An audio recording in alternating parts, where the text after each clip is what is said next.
आरती श्री भागवत की जी की, आरती श्री भागवत जी की। करत पवित्र भावना हिया की, करत पवित्र भावना हिया की। आरती श्री भागवत जी की, आरती श्री भागवत जी की। श्री नारायण मुक्ति वाणी, पश्चात ब्रह्मा और ब्रह्माणी। श्री नारायण मुक्ति वाणी, पश्चात ब्रह्मा और ब्रह्माणी। शंकर पार्वती सुखमानी, कृष्ण कथा सुखधाम परी की। आरती श्री भागवत जी की, आरती श्री भागवत जी की। सनकादि में शेष बकानी, सनकादि को शेष बकानी। नारद मुनि परम सुखमानी, व्यास सुनि सर्व पुर जानी। लिखि पुराण तिलक कोटि की। आरती श्री भागवत जी की, आरती श्री भागवत जी की।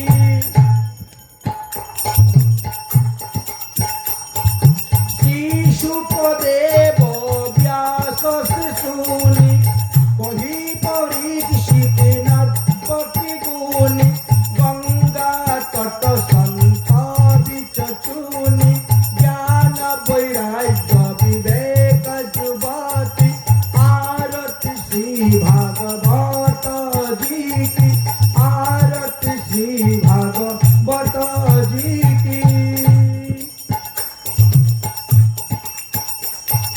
भागवत कथा जो नित्य गावे, अपने सुने और को सुनावे। भागवत कथा जो नित्य गावे, अपने सुने और को सुनावे। निश्चय कृष्ण चंद्र परम पद पावे, निश्चय कृष्ण चंद्र परम पद पावे। प्रेम सिंधु रस विधान की। आरती श्री भागवत जी की, आरती श्री भागवत जी की। हरे कृष्णा कृष्णा कृष्णा हरे हरे, हरे राम राम राम हरे हरे। हरे कृष्णा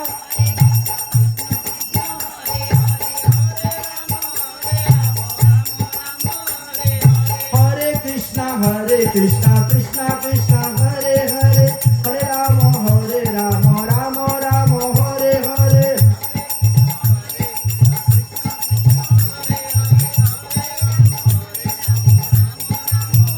हरे कृष्णा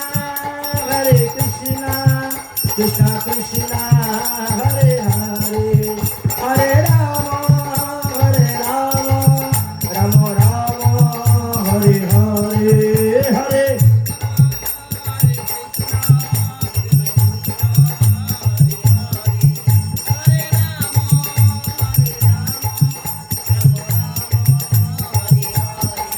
जय राधे जय राधे जय राधे जय राधे जय।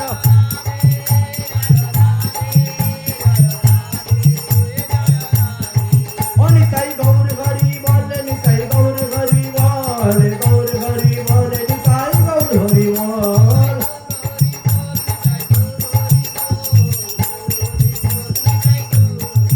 हरि बोल हरि बोल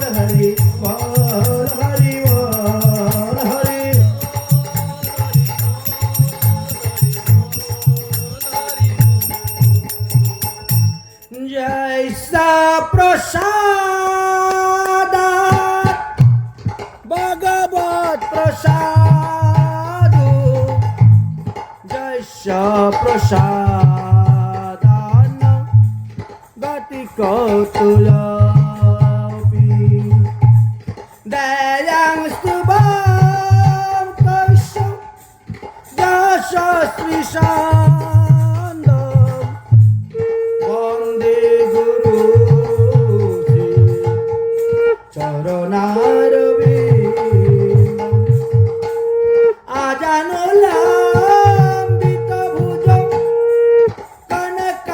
कनकावदातु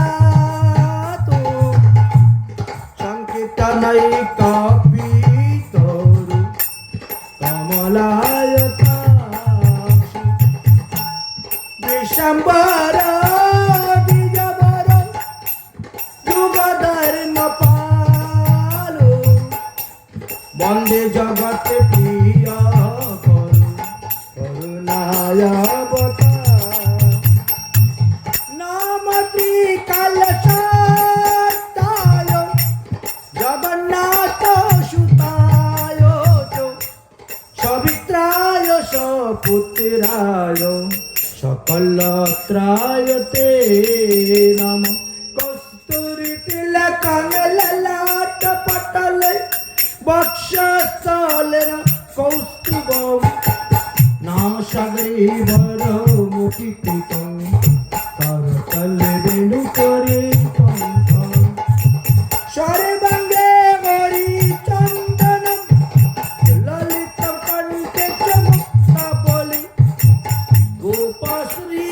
गोपश्रीपरिवेष्टितं विजयति गोपालचूडामणि तपेता कण्ठल गौराङ्गी राधे वृन्दावनेश्वरी विश्वभानुसुते देवी तं नमामि हरिप्रिये नारायणं नमस्कृतं नरं चैव नरोत्तमं देवीं सरस्वती व्यासेन ततो जयमुदीराय सुरसभयसखी सरमूर्ति क्षेमवर्णदिगम्बर व्यासनन्दन सुखमुनिचरणे कोटि कोटि करुणप्रणम् तुलसीकाननं यत्र यत्र पद्मवनानि च पुराणं पठनं यत्र तत्र सन्निहितमरि हरिभक्ति पराजे च हरिर्नाम परायणा दुर्वृत्त वसुवृत्त वा तेषां नित्यं नमो नमः पञ्चकल्पतरुश्च कृपासिन्धुभ्येव च पतितानां पावनेभ्यो वैष्णवेभ्यो नमो नमः जय रूप सनातन भक्त रघुनाथ श्रीजीव गोपाल भक्त दास रघुनाथ এই চয় গো স্বামীর করি চরণ বন্দন যাহা হইতে বিঘ্ন নাশ অভিষ্ট পুরন সকলে কৃতা বৈষ্ণবী বৃন্দের হরি নমস্কার কৃপা করি চরণ ধুলি দাও শ্রীতে আমার দুর্গামে পাদি মেনে বৈশ্য স্কলত পাদেন গতের মোহ সকৃপদষ্টি ধারেণ সন্তু সন্তু অবলম্বন সকৃপদষ্টি ধারেণ সন্তু সন্তু অবলম্বনম সকৃপদষ্টি ধারেণ সন্তু সন্তু অবলম্বনম बोलो श्रीमद्भागवत महापुराण की श्री कृष्ण दयान वेदव्यास जी की श्री शुक मुनि की শ্রী সুত মুনি কি, পরীক্ষিত মহারাজ কি, সনকাদি ঋষিবৃন্দ কি, আপন আপন গুরুদেব কি, আপন আপন ইষ্টদেব কি, আজকের আনন্দ কি। জয় জয় শ্রী রাধেশ্যাম নিতাই গৌর হরি বল। পরমহংস শিরোমণি সুখদেব গোস্বামী পাদ আসন্ন মৃত্যুগ্রস্ত মহারাজ পরীক্ষিতের সভাতে গিয়ে যেভাবে ভাগ্য সপ্তাহ জ্ঞান যজ্ঞ প্রবচন করেছিলেন, সেই ক্রম অনুসারে আজ হলো তাহার চতুর্থ দিবস। গতকালকে আমরা প্রহ্লাদ চরিত্র, নরসিংহ অবতার, হিরণ্যকশ্যপু বধ ইত্যাদি লীলা কথা আস্বাদন করেছিলাম। আজ তাহার পরবর্তী বিষয় আমরা আস্বাদন করব। সুখদেব গোস্বামী বলছেন, হে মহারাজ পরীক্ষিত, এই যে প্রহ্লাদ চরিত্র, এই প্রহ্লাদ চরিত্রটি দেবর্ষি নারদ তোমার দাদু যুধিষ্ঠির মহারাজকে শ্রবণ করিয়েছিলেন। তো যতই প্রহ্লাদ চরিত্র কথা শুনতেছেন, ততই যুধিষ্ঠির মহারাজের মুখটা শুকিয়ে যাচ্ছে, বদনটা মলিন হয়ে যাচ্ছে। কথা শোনার সময় যে মুখের মধ্যে যে প্রসন্নতা ছিল, যে একটা আনন্দের আভাস ছিল, সেটা যেন লুপ্ত হয়ে গেছে, হারিয়ে ফেলেছেন। প্রহ্লাদ চরিত্র কথা বলতে বলতে হঠাৎ দেবর্ষি নারদের দৃষ্টি পড়ল ধর্মরাজ যুধিষ্ঠিরের উপরে। দেখলেন যে যুধিষ্ঠিরের মুখটা একেবারে ম্লান হয়ে গেছে। কি ব্যাপার? নারদ মুনি তো বড় চিন্তার মধ্যে পড়ে গেলেন যে প্রহ্লাদ চরিত্র বর্ণন করতে গিয়ে আমি কি যুধিষ্ঠিরের কোনো ক্ষতি করে ফেললাম, যে তার মুখটা শুকিয়ে গেল, তার মুখে কোনো হাসি নেই, কোনো আনন্দের আভাস নাই। এই জন্য তিনি প্রহ্লাদ চরিত্র বন্ধ করে দিলেন। প্রহ্লাদ চরিত্র বন্ধ করে দিয়ে বলছেন, হে মহারাজ যুধিষ্ঠির, ভক্ত প্রহ্লাদের চরিত্র কথা বর্ণন করতে গিয়ে আপনার কি কোনো ক্ষতি করেছি আমি? আপনার মুখে সে হাসি নেই, খুশি নেই, আনন্দ নেই, আভাস নেই, কিছু নেই, কেন আপনার মুখ মলিন হয়ে গেল? তার কারণটা কি আপনি আমাকে বলুন। মহারাজ যুধিষ্ঠির বললেন, হে নারদ মুনি, কি আর বলবো। 5 বৎসরের বালক প্রহ্লাদ তার ভক্তিতে সন্তুষ্ট হয়ে ভগবান ফটিকের স্তম্ভ থেকে নরসিংহ রূপে প্রকট হলেন। দেখুন তার কি ভক্তি। আর আমার 55 বৎসর বয়স হয়ে গেল, আমি এখনো ভগবান পেলাম না। সেই দুঃখতেই তো আমার হৃদয় জর্জরিত হয়ে যাচ্ছে, তাই আমার মলিন বদন হয়ে গেছে।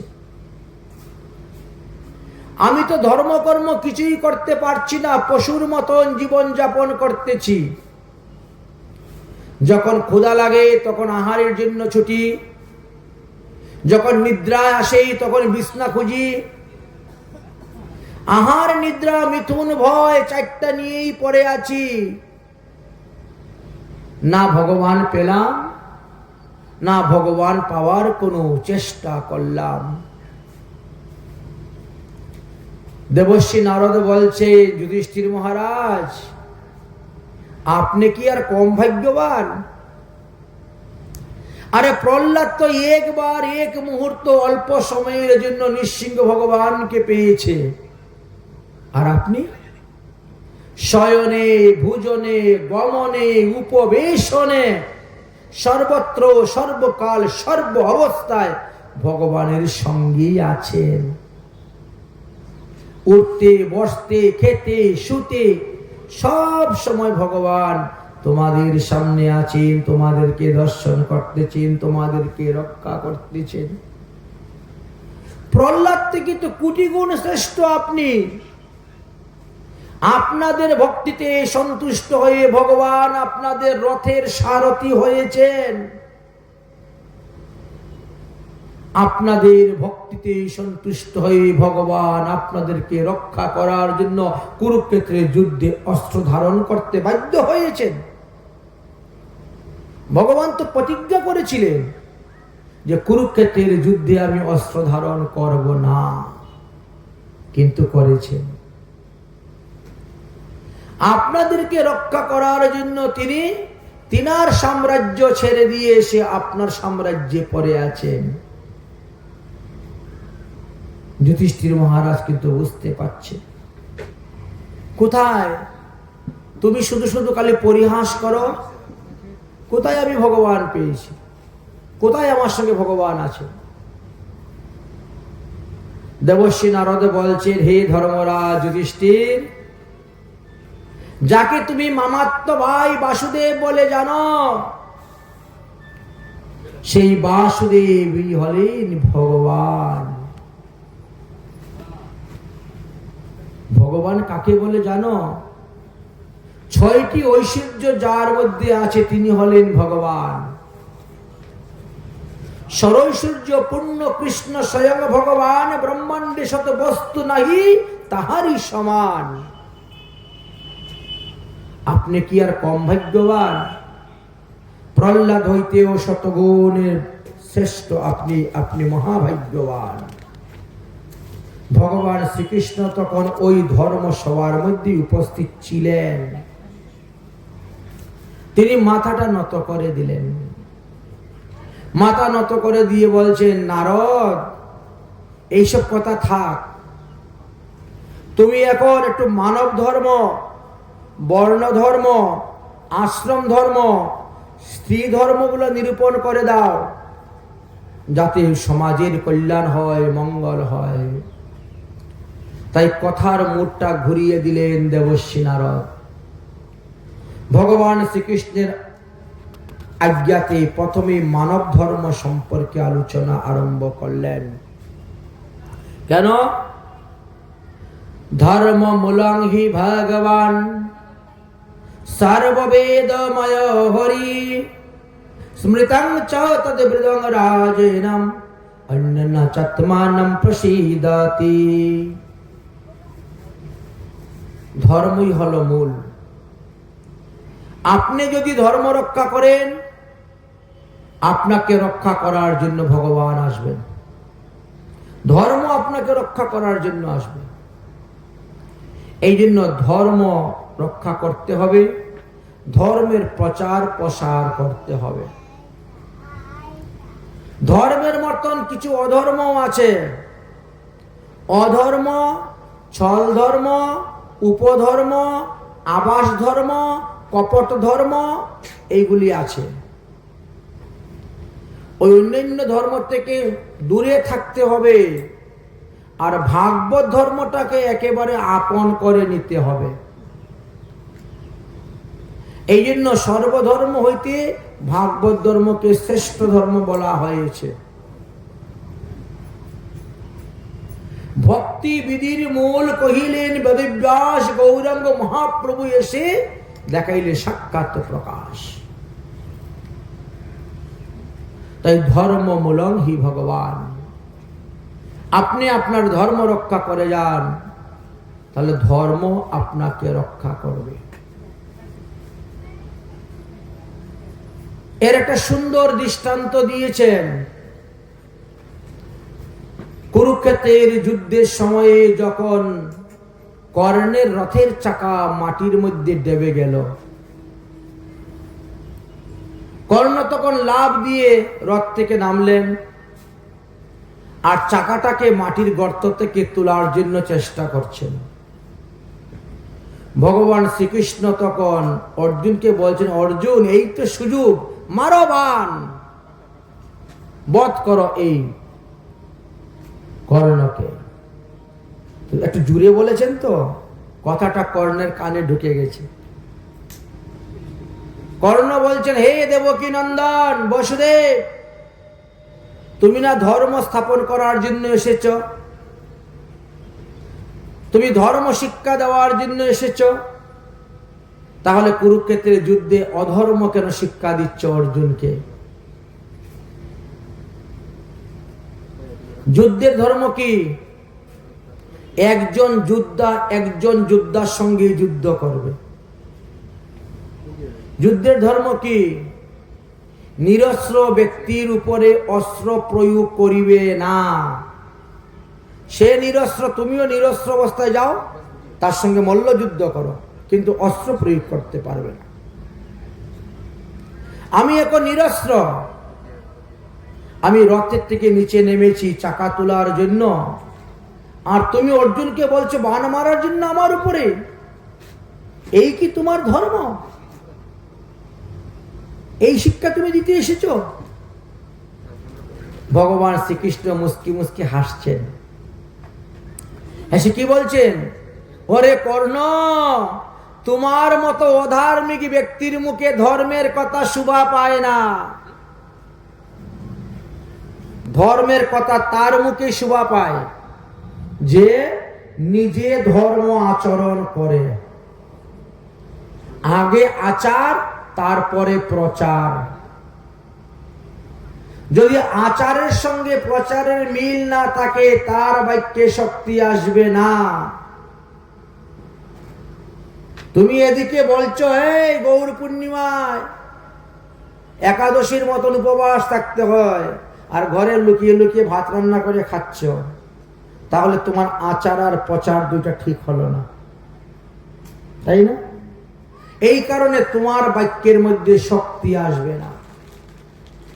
যারা নিজেরা অধর্ম করে, তাদের ধর্ম প্রচারের কোনো অধিকার নাই, অন্যকে ধর্ম উপদেশ দেওয়ার কোনো অধিকার নাই। হে কর্ণ, তুমি আজকে আমাকে ধর্ম শিখাতে এসেছো? তুমি যদি অত বড় ধার্মিক হতে, তাহলে যেদিন দুর্যোধনের ভারী সবার মধ্যে দ্রৌপদীর বস্ত্র হরণ করেছিল, সেদিন তোমার ধর্ম কোথায় ছিল? তুমি কি ওই সবার মধ্যে ছিলে না? একটা কুল বধূকে বিবস্ত্র করতে যাচ্ছে এত বড় সবার মধ্যে, সেদিন তোমার ধর্ম কোথায় গিয়েছিল? আজকে তুমি আমাকে ধর্মের উপদেশ দিয়ে ধর্ম শিখাচ্ছ? তোমার মতো অধার্মিকের মুখে ধর্মের কথা শোভা পায় না। অর্জুনের পুত্র অভিমন্যুকে যখন বধ করেছিলে, তোমরা সপ্তরথী একত্রিত হয়ে বধ করেছিলে। তুমি যদি এতই ধর্ম জানো যে একজন যোদ্ধার সঙ্গে একজন যোদ্ধায় যুদ্ধ করবে, তাহলে তুমি কেন সেখানে গিয়েছিলে সপ্তরথী বেদ হয়ে মারার জন্য? তখন তুমি বাধা দিলে না কেন? যে চক্রব্যূহের মধ্যে পরে আছে অভিমন্যু, একজন যোদ্ধা যাও, একজনই যুদ্ধ করো। কেন তোমরা সপ্তরথী একত্রিত হয়ে মারবে?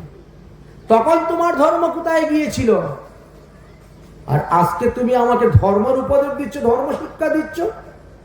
অর্জুন, উঠাও বাণ, মারো, অধার্মিককে বধ করো। অর্জুন দ্বিধাবোধ করছেন, কারণ যদি ধর্ম বিরোধী হয়ে যায় যুদ্ধ। বলছেন সর্বধর্ম পরিত্যাজ্য মামেক শরণং ব্রজ। তুমি তোমার যুদ্ধ ধর্ম, বর্ণ ধর্ম, আশ্রম ধর্ম, দেশাচার, লুকাচার, কুলাচার শব্দ ছেড়ে দাও, আমার কথা পালন করো। তুমি যদি আমার কথা পালন করতে গিয়ে কোনো পাপ হয়ে থাকে, তাহলে সেই পাপ আমি গ্রহণ করব। ওই পাপ তোমাকে বহন করতে হবে না। অহং ত্বাম সর্ব পাপজ্ঞ মোক্ষয়ামি মা শুচ। মহাদেব থেকে আরম্ভ করে ৩৩ কোটি দেবতা আছে, কেউ কখনো বলতে পারে নাই যে আমি তোমার পাপ গ্রহণ করব, তুমি করো পাপ। এই যে কালী পূজাতে যারা পাঠা বলি দেয়, মা কালী কি পাপ গ্রহণ করে? কখনো না। ওই যে পাঠা বলি দিচ্ছে তাকেই ওই পাঠার যতগুলা লুম আছে, তত হাজার বছর কুম্ভীপাক নরকে বাস করতে হবে। কোন দেবদেবীরা পাপের ভাগ নিতে রাজি নয়। একমাত্র ভগবান শ্রীকৃষ্ণই বলছেন যে আমি তোমার পাপের ভাগ নিব। তুমি আমার কথা অনুসারে যুদ্ধ করো। আর মহাপ্রভু তাই, অরে জগাই অরে মধাই, কোটি জন্মে যত পাপ আছে তোর, আর যদি না করি সব দায় মোর, আমি সব নিয়ে নিলাম, যা, আর চিন্তা নেই। এই জন্য ধর্মকথা প্রচার করা যার তার দ্বারা হয় না।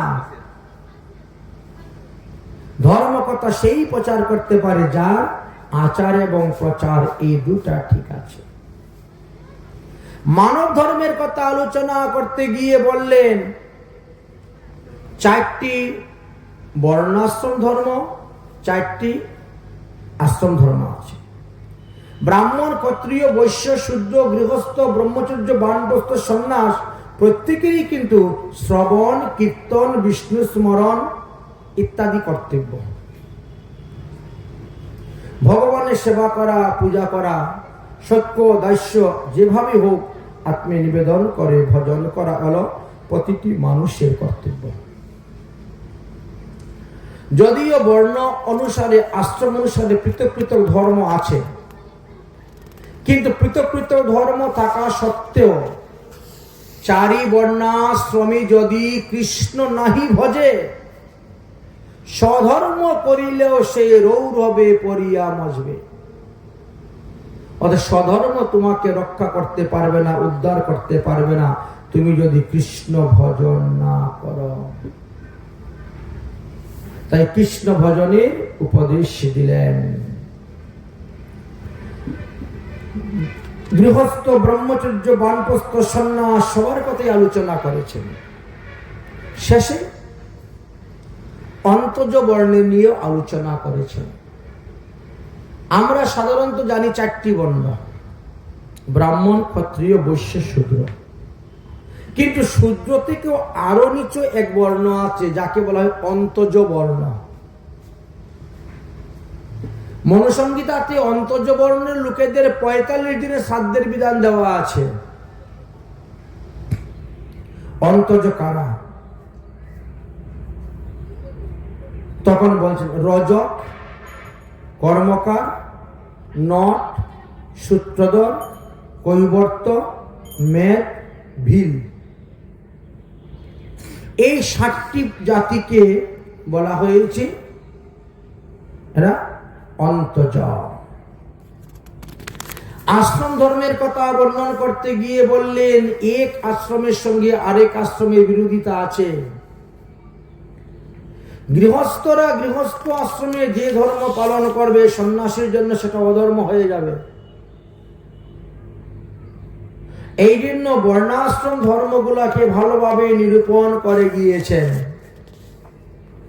বর্ণাশ্রম ধর্ম পালন করতে গিয়ে বললেন যে প্রত্যেকটা মানুষেরই কর্তব্য বেদ বিহিত অনুসারেই কর্ম করা। বেদে বা পুরাণে শাস্ত্রে যাহা নিষিদ্ধ আছে তাহা কখনো করবেন না। গৃহস্থ ব্যক্তিগণ প্রতিদিন গরুকে খাবার দিবেন, কুকুরকে খাবার দিবেন, কাককে খাবার দিবেন, পিপিলিকাকে খাবার দিবেন এবং জলের প্রাণীগণকে খাবার দিবেন। তাহলে একজন গৃহস্থের পঞ্চযজ্ঞ হয়ে গেল। এতে তিনার সেই খাবার থেকে কোন রকম উপদ্রব সৃষ্টি হবে না। তাই গৃহস্থদের কর্তব্য হলো পঞ্চযজ্ঞ করা। তারপরে কি বললেন, গৃহস্থ ব্যক্তি যারা আছেন তাদের কেউ মারা গেলে পরেই তাদের শ্রাদ্ধ আদি করতে হয়। কিন্তু ন দৈদ্যাৎ আমিষং শ্রাদ্ধে চ অন্যাদম ধর্ম তত্ত্ববিদ বলছেন শ্রাদ্ধেতে কখনো আমিষ দ্রব্য ব্যবহার করবে না, মৎস্য মাংসাদি ব্যবহার করিবে না। শ্রীমদ্ ভাগবত মহাপুরাণের 7ম স্কন্ধের 14 অধ্যায়ের 21 নম্বর শ্লোকেতে পরিষ্কারভাবে বর্ণন করে গেছেন। ভালোভাবে আপনারা খুলে দেখবেন। আর হলো 7ম স্কন্ধের 15 অধ্যায়ের 7 নম্বর শ্লোকে বলে গিয়েছেন। আর হলো 9ম স্কন্ধের 6ষ্ঠ অধ্যায়ের 6 নম্বর শ্লোকে বলে গিয়েছেন। এইভাবে 3টি স্থানেতেই আলোচনা করা আছে। আমরা প্রকৃত ধর্ম কি সেটাই জানি না।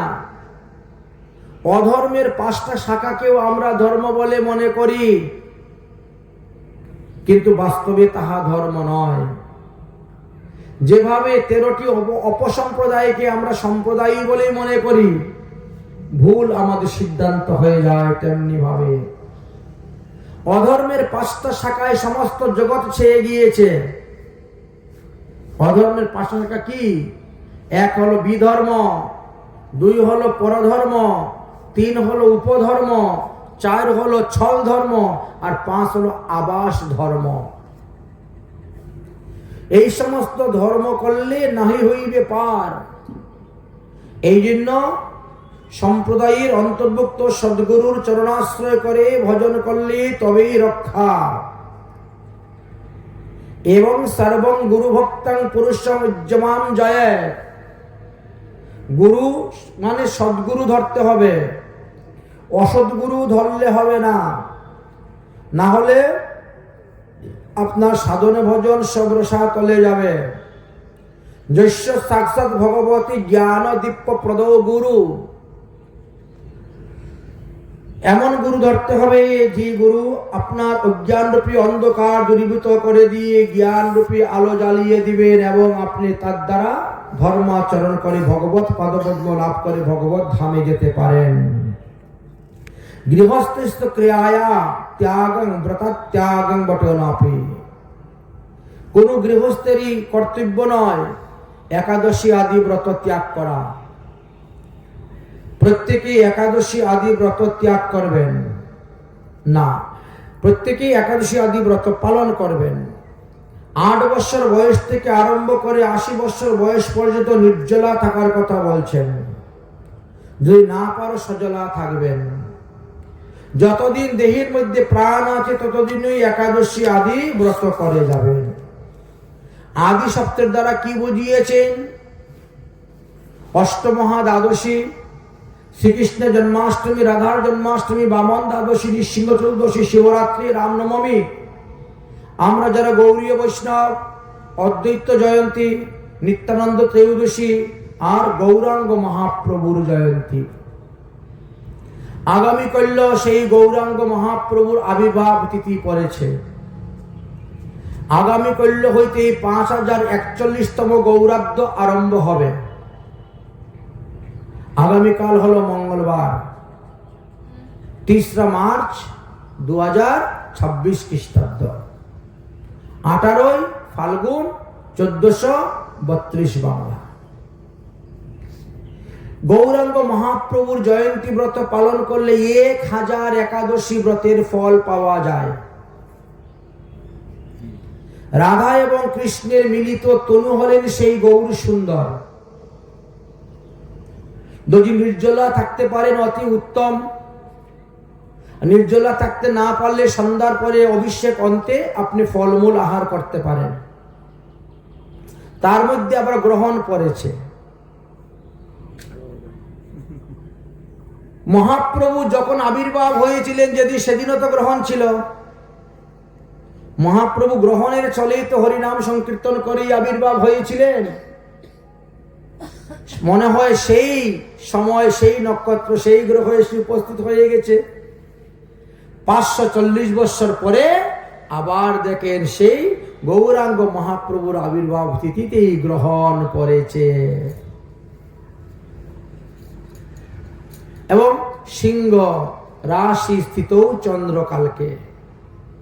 কালকে সিংহ রাশিতে চন্দ্র অবস্থান করতেছেন, কুম্ভ রাশিতে সূর্য অবস্থান করতেছেন। অতএব আগামীকাল যারা ব্রত উপবাস থাকবেন তারা 1000টা একাদশী ব্রতের ফল লাভ করতে পারবেন।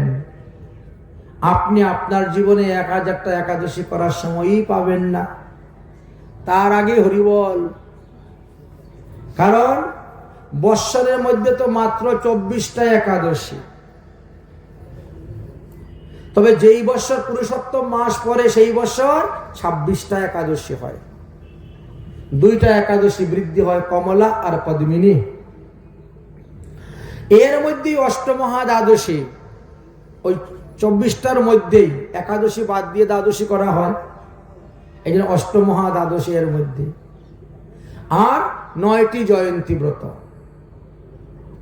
তাই বলছেন যতই আপনার আশ্রম ধর্ম অনুসারে, বর্ণ ধর্ম অনুসারে আপনি আপনার বৈদিক সংস্কার করেন, করুন, তথাপিও একাদশী ব্রত করবেন।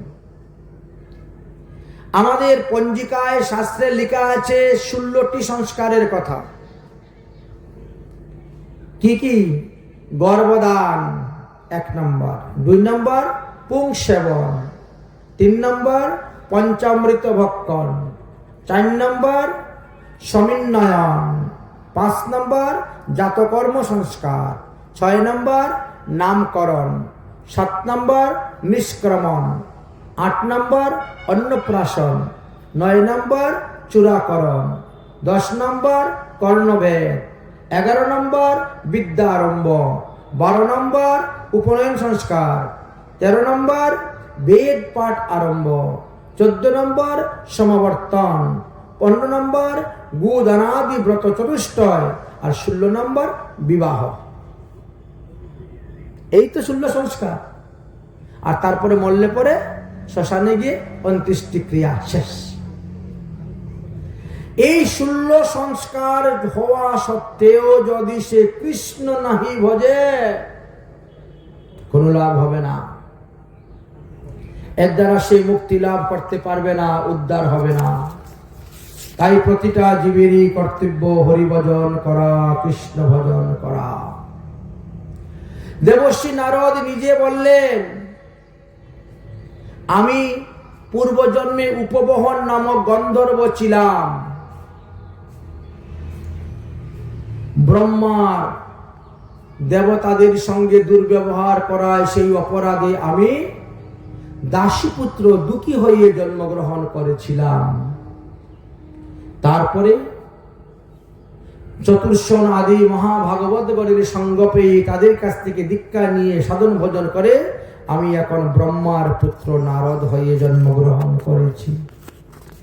সুতরাং হরিভজনের যে কি মহিমা তা আমি জানি, সাধু সঙ্গের যে কি মহিমা তা আমি জানি, সাধুমুখে হরিকথা শ্রবণের যে কি মহিমা তা আমি জানি। আর এই জন্যই আপনাদেরকেও আমি বলতেছি, আপনারাও হরিভজন করুন।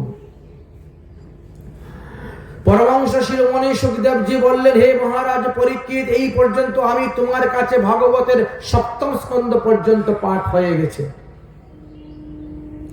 এবার আমরা 8ম স্কন্ধে প্রবেশ করব। সংক্ষেপে একবার বলে দেই, ভাগবতের 1ম স্কন্ধে অধিকার নিয়ে আলোচনা হয়েছে। এই ভাগবত পাঠ করার অধিকার কার এবং ভাগবত শ্রবণ করার অধিকার কার, এই বিষয় নিয়ে আলোচনা হয়েছে। কেন বলে, বিনা অধিকারে জ্ঞান কখনো শোভা পায় না। অধিকারী মানুষের জ্ঞান সুপ্রয়োগ করে, আর অনধিকারী মানুষরা জ্ঞানের দুর্প্রয়োগ করে। তাহলে হিতে বিপরীত হয়ে যাচ্ছে। এই জন্য ভাগবতের 1ম স্কন্ধে অধিকার নিয়ে আলোচনা করেছেন। ভাগবতের 2য় স্কন্ধে জ্ঞানের উপদেশ দেওয়া হয়েছে, যেখানে মানবের কর্তব্য কি, অকর্তব্য কি, সেই বিষয় নিয়ে আলোচনা করা হয়েছে। মানব জীবেরটা কিসের জন্য ভগবান দিয়ে পাঠিয়েছেন? যে সুখের জন্য দিয়েছেন, ইন্দ্রিয় তর্পণের জন্য দিয়েছেন, বিষয়ভোগ করার দিয়েছেন? বলে না না, হরিভজন করার জন্য দিয়েছেন। এই মনুষ্য দেহ দিয়ে আমাদেরকে পাঠিয়েছেন তিনার ভজন করে আবার তিনার কাছেই চলে যাওয়ার জন্য। আমরা তো তারই সন্তান, আমরা রাস্তা ভুলে গিয়ে অন্যদিকে ঘোরাফেরা করতেছি 84 লক্ষ জুনি। ভাগবতে 3য় স্কন্ধে বলছেন, জ্ঞানকে কিভাবে তুমি তোমার জীবনে কাজে লাগাইলে পরে তুমি সঠিক ফল পাবে। জ্ঞানকে কাজে লাগানোর জন্য একটা প্রক্রিয়া পদ্ধতি দিয়েছেন।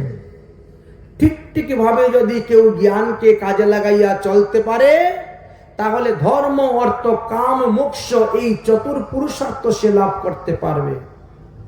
উপরন্ত পঞ্চম পুরুষার্থ প্রেম ভক্তিও সে লাভ করতে পারবে। পঞ্চম স্কন্ধতে বললেন জ্ঞানী পরমহংস আর ভাগবত পরমহংস এই দুজনের লক্ষণ। এক হলো জ্ঞানী ভক্ত আর এক হলো ভগবত ভক্ত। দুজনের লক্ষণ নিয়ে আলোচনা করেছেন। ষষ্ঠ স্কন্ধে প্রবেশ করার পরে পুষ্টি মার্গের ভক্তদের কথা বর্ণন করে গিয়েছেন। জীবের উপর সর্বদাই ভগবানের কৃপা আছে, অনুগ্রহ আছে। জীবের নিকটে ভগবান কখনো কোনো কিছু চায় না। ভগবান সর্বদা নিরপেক্ষ থাকেন। জীব যখন যেভাবে তিনার ভজন করে, তিনি তাকে সেইভাবেই কৃপা করে থাকেন। জীবকে ভালো মন্দ বুঝার মতন তাকে জ্ঞান দিয়েছেন, বিবেক দিয়েছেন, কিন্তু তারপরেও লেখাপড়া শিকার পরেও জ্ঞান অর্জন করে তারা অজ্ঞানের মতন চলে। শেষে তারা ঈশ্বর থেকে অনেক দূরে চলে যায়, টাকার পিছনে ঘুরে বেড়ায়, অথচ ঈশ্বরের পিছনে ধাবিমান হয় না। সাধুসঙ্গ সৎসঙ্গ তারা করে না, শেষে তারা অনেক দূরে চলে যায়। সপ্তম স্কন্ধেতে জীবের কামনা বাসনার কথা বলা হয়েছে। প্রহ্লাদের মনের মধ্যে ছিল সৎ বাসনা, হিরণ্যকশিপুর মনে হলো অসৎ বাসনা, আর আমাদের মতো মানুষ যারা, তাদের মনের মধ্যে হলো মিশ্র বাসনা। কখনো সৎ, কখনো অসৎ, কখনো মিশ্র বাসনা হয়ে থাকে। এই বাসনার কারণেই আমাদের মনটা মলিন হয়ে যায়। বাসনা কামনার ঘাত প্রতিঘাতে আমাদের এই অবস্থা হয়। ভগবান যখন আমাদেরকে পৃথিবীতে পাঠিয়েছিলেন, তখন আমাদেরকে শুদ্ধ দেহ দিয়ে পাঠিয়েছেন, শুদ্ধ আহার দিয়ে পাঠিয়েছেন। আমরা মাতৃগর্ভে থাকা সত্ত্বেই ভগবান আমার খাবারের ব্যবস্থা করে রেখে দিয়েছেন। আমি জন্মগ্রহণ করলে করে কি খাবো, তাই মাতৃস্তনে আগেই দুগ্ধ দিয়ে দিয়েছেন। সাত্ত্বিক দেহ নিয়ে জন্মগ্রহণ করলাম, সাত্ত্বিক আহার করলাম কতদিন? 6 মাস। তারপরে অন্নপ্রাশনের সময় এসে গেল, বাপ দাদা ঠাকুর দাদারা মাছ মাংস খাওয়াইয়া পবিত্র দেহটাকে অপবিত্র বানিয়ে দিলেন। একটা পবিত্র দেহকে অপবিত্র কে বানালো? আমার মা, আমার বাবা, আমার ঠাকুর দাদা, আমার গ্রামের মায় মুরব্বী, ইষ্টি কুটুম্ব। আমার পবিত্র দেহকে অপবিত্র তারা বানিয়েছে। তারা যদি এইগুলো না খেত, আমাকেও খাওয়াতো না। তাহলে যে পবিত্র দেহ নিয়ে আমি এসেছিলাম, সেই পবিত্র দেহই আমি থাকতো, আমার দেহ অপবিত্র হতো না। একটা মানুষ বুঝে না যে নিজের মা বাবা মারা গেলে পরে শ্মশানে নিয়ে পুরাই, আর একটা মাছ কতদিন আগে মরে গেছে তাকে ঘরে এনে আমার নিজের পেটের ভিতরে গাড়ি। একটা মাছ যেমন মৃত প্রাণী, ব্যক্তি, জীব, আমার মা বাবা তো মৃত। তো মা বাবা মারা গেলে পরে আমার অসুস লাগে, তাকে নিয়ে শ্মশানে পুরাই, অন্ত্যেষ্টিক্রিয়া করি, আর একটা মাছের অন্ত্যেষ্টিক্রিয়া করি আমি আমার পেটের ভিতরে তাকে গাড়ি। তাহলে আমার দেহটা কেমন অপবিত্র করি? এইগুলি বুঝার অভাব, যার কারণে বাড়িতে কোনো উৎসব অনুষ্ঠান দিতে গেলে কি হয়? অমুক জায়গা থেকে গুসাই আনো, অমুক জায়গা থেকে সাধু আনো, অমুক জায়গা থেকে ঠাকুর মশাই আনো। কেন? তোমার বাড়ির পূজা তুমি করতে পারো না? তোমার হাতে তুমি পূজা দিলে তো ফলটা বেশি পাবে, কিন্তু তুমি যে দেহটাকে অপবিত্র করে রেখে দিয়েছ। তুমি ঠাকুরের সম্মুখে যাওয়ার মতন তোমার সাহস নেই, ক্ষমতা নেই।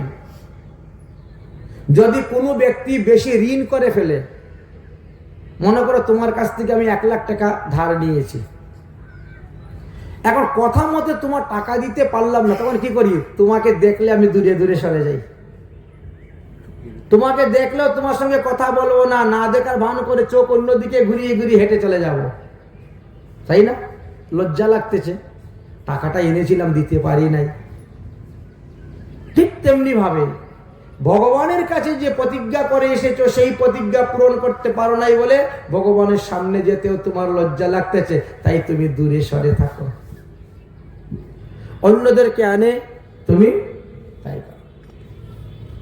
ভগবান পবিত্র চাদর দিয়ে পাঠিয়েছিলেন, আর সেই পবিত্র চাদরকে আমরা অপবিত্র করি এইভাবে খাওয়া দাওয়া করে। রজগুণ তমগুণ। এক মহাত্মা তার মনের দুঃখের কথা বলেছিলেন, খুব সুন্দর, এটি কলাবতী রাগ। মেলি চাদর কে कैसे द्वारे तुम्हारे একটা ভালো সবার মধ্যে সবাই দেখবেন ভালো ভালো কাপড় চোপড় পরে যায়, তো ময়লা কাপড় নিয়ে পরে যায় না। যে সমস্ত চাদরের মধ্যে কলার কষ লেগে আছে, ঠিক না, কচুর দাগ লেগে আছে, কাদা মাটি লেগে আছে, গোবর লেগে আছে, এরকম কোন বস্ত্র পরে কেউ যাবে? যায় না। ঠিক তেমনি ভাবে আমরা আমাদের এই চামড়ার মধ্যে দাগ লাগিয়ে দিয়েছি। দেখবেন যারা মাছ মাংস খায় না, তাদের কাছে গেলেও তাদের দেহ থেকে মাছের গন্ধ বেরোয়, মাংসের গন্ধ বেরোয়, পেঁয়াজের গন্ধ বেরোবে, রসুনের গন্ধ বেরোবে। যে মদ খাবে তার কাছে গেলে মদের গন্ধ পাবে, যে বিড়ি সিগারেট খাবে তার কাছে গিয়ে কথা বলতে গেলেই দেখবেন মুখে দিয়ে বিড়ি সিগারেটের গন্ধ বেরোচ্ছে। কারণ পেটের ভিতরে তো জঠরগ্নি আছে না, তো আগুনের মধ্যে যা দিবেন তাই তো গন্ধ বেরোবে। আপনি আগুনের মধ্যে প্লাস্টিক দেন, প্লাস্টিকের গন্ধ বেরোবে, আর কর্পুল দিলে কর্পুলের গন্ধই বেরোবে। ঠিক তেমনি ভাবে মেলি চাদর কে कैसे द्वारे तुम्हारे मेली चादर के कैसे द्वारे तुम्हारी मेली चादर के कैसे। একটি হলো কলাবতী রাগ, এই রাগের উপরে এই গানটা। হে परमेश्वर हे पवन परमेश्वर मेरी मन की मन शर्माओ। हे पवन परमेश्वर मेरी मन की मन शर्माओ। मेरी चादर उड़ी के कैसे द्वारे तुम्हारी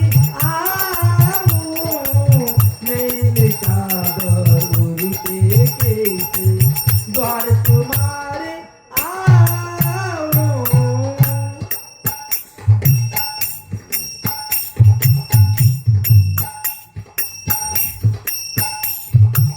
तुमने मुझको जगे में भेजा निर्मल देकर काया।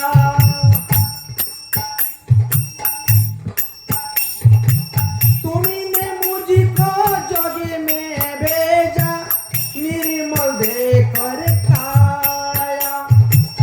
आकर के संसार में मैंने इसी को दाग लगाया। आकर के संसार में मैंने इसी को दाग लगाया। जन्म जन्म की मेरी चादर, जन्म जन्म की मेरी चादर, कैसे दाग चुराओ। मेरी चादर उड़ते कैसे द्वार तुम्हारी आओ। मेरी चादर उड़ते कैसे।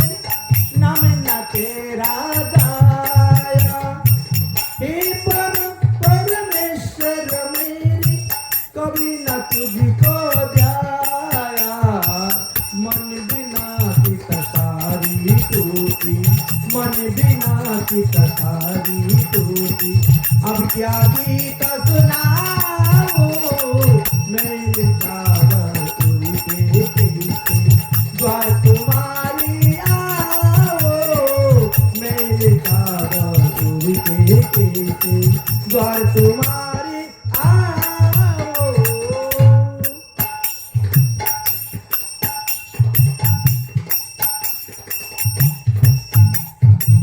इन पैरों से चल कर तेरी मंदिर कबू न जाया,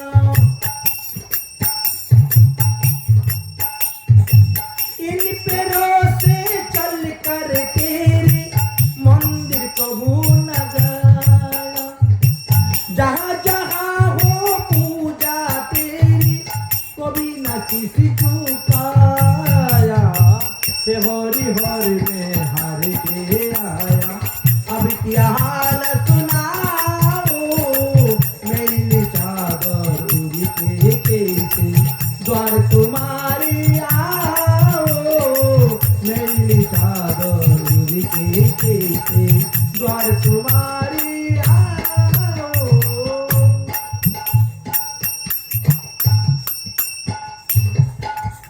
এইভাবে কত ভাব প্রকাশ করে তিনি ভগবানের কাছে বলছেন, হে ভগবান, তুমি তো আমাকে শুদ্ধ দেহ দিয়ে পাঠিয়েছিলে, কিন্তু এই শুদ্ধ দেহকে আমি অশুদ্ধ করে ফেলেছি, তাই তোমার সামনে যেতে আমার লজ্জা লাগে। তুমি আমাকে এত সুন্দর কথা বলার মতন মুখ দিয়েছো, জিহ্বা দিয়েছো, জ্ঞান দিয়েছো, কিন্তু তথাপিও আমি তোমার গুণগান কোনোদিন কীর্তন করি নাই। তুমি এত সুন্দর আমাকে চরণ দিয়েছো, কিন্তু এই চরণের দ্বারা কোনোদিন তোমার তীর্থস্থান দেখতে যাই নাই। তুমি আমাকে এত সুন্দর মাথা দিয়েছো, কিন্তু কোনো মন্দিরে গিয়ে মাথা টুকে কোনোদিন তোমার চরণে প্রণাম করি নাই। এখন আমার কি হবে গতি? মাতৃগর্ভে যখন ছিলাম তখন তোমার সঙ্গে আমার একটি সংযুক্ত ছিল, আমি ডেকেছিলাম, তুমি এসেছিলে, কিন্তু এখন সেই সংযুক্ত তারটাও ছিঁড়ে গিয়েছে। তবে যদি কখনো ভ্রমিতে ভ্রমিতে সদ্গুরুদেবের কৃপা পাওয়া যায়, তবে গুরুদেব আবার সেই তার জোড়া লাগিয়ে দেন, ভক্ত তখন ভজন করে ভগবানকে লাভ করতে পারেন। এই তো সপ্তম স্কন্ধ পর্যন্ত মূল বিষয়বস্তু হলো। এবার আমরা অষ্টম স্কন্ধতে প্রবেশ করব। অষ্টম স্কন্ধে কি আছে? মন্বন্তর অবতার লীলার কথা বর্ণন করে গিয়েছেন। আমরা প্রথম দিন পাঠের সময় বলেছিলাম যে ভগবানের অবতার হয় ষড়বিধ প্রকার, 6 প্রকার। পুরুষ অবতার এক, লীলা অবতার আর, যুগ অবতার এক, মন্বন্তর অবতার আর, শক্তি অবতার এক, আবেশ অবতার আর। তাই আমরা এখন মন্বন্তর অবতারে প্রবেশ করব। আসুন মন্বন্তর অবতার কথা আমরা আস্বাদন করি।